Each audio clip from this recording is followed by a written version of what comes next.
रतिया तो रतिया पहाड़ दिन भये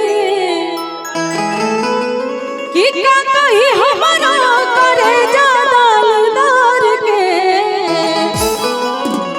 अरे का कही हमारा करे जादालदार के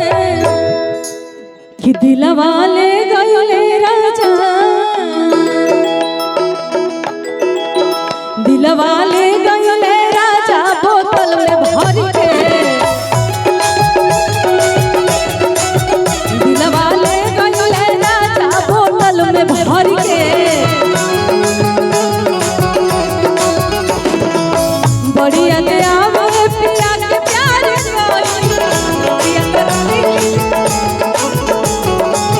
रतिया रतिया पहाड़ दिन भये बढ़िया ले आवो पिया के प्यार कोई रतिया रतिया पहाड़ दिन भये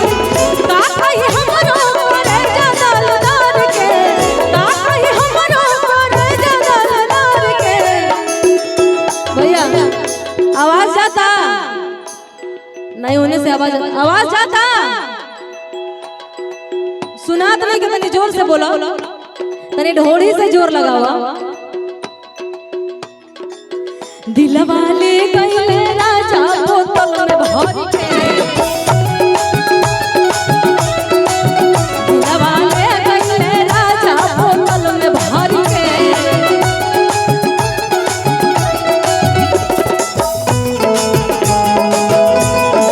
मैंने सजन को दिल दे दिया पूछो पूछो पूछो पूछो कौन है वो देखो देखो देखो देखो कौन है वो पूछो पूछो पूछो पूछो कौन है वो देखो देखो देखो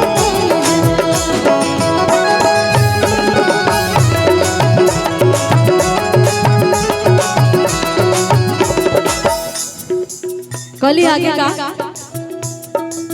सर्दी में गवना पाना वाले से दौरानी छूटन रहे अभी हाथवा के मेहदी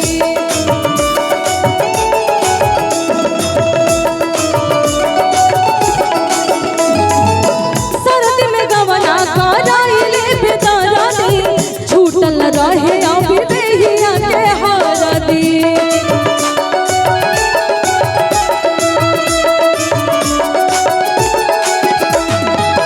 कलिया का चार दिन रहल मान रह गइल हार के चार दिन रहल मान रह गइल हार के दिलवा ले गइले राजा हाय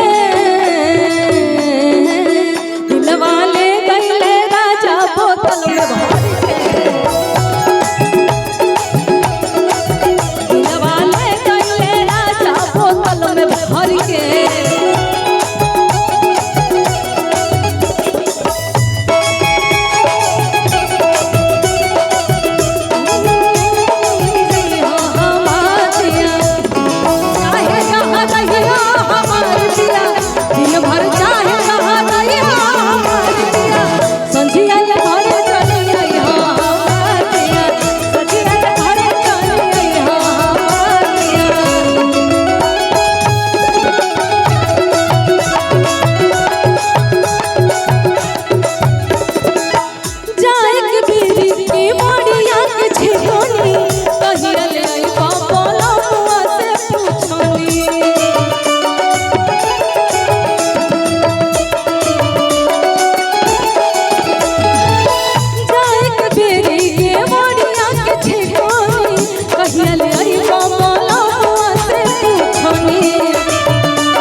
ढेर जरूरी बा प्रोग्राम से बेसी जरूरी तार सेल्फी बा का हम कहीं सेल्फी वाला लोग से अलग फोटो पर परेशान बनी आओ आओ आओ आओ ले लो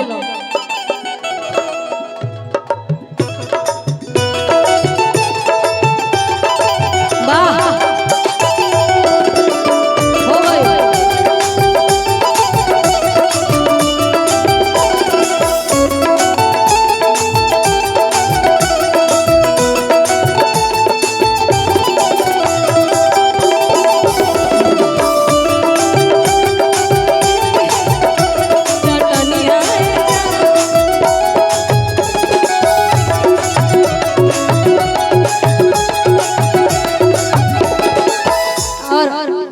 अभी अभी हमारे बीच में कुछ हमारे यंग जनरेशन के लड़के भी आए हैं, भैया लोग भी हमारे आए हैं। कुछ फरमाइश होगा तो बताइएगा, मैं बार बार यही आप सभी लोगों से करूँ, कोई ये ना कहे कि ये गीत नहीं हुआ। तो कुछ फरमाइश होगा तो बता दीजिएगा। भैया तू इतना खतरनाक तरीके से खड़ा बड़ा की तरह के देख के मेरा डर हो जाता। थोड़ा सा मुस्कुराते रहिएगा, इतने हैंडसम है, थोड़ा सा मुस्कुरा दीजिएगा तो ज्यादा अच्छा लगेगा। खिसिया के नहीं खड़े रहिएगा। चलिए कुछ और भी गीत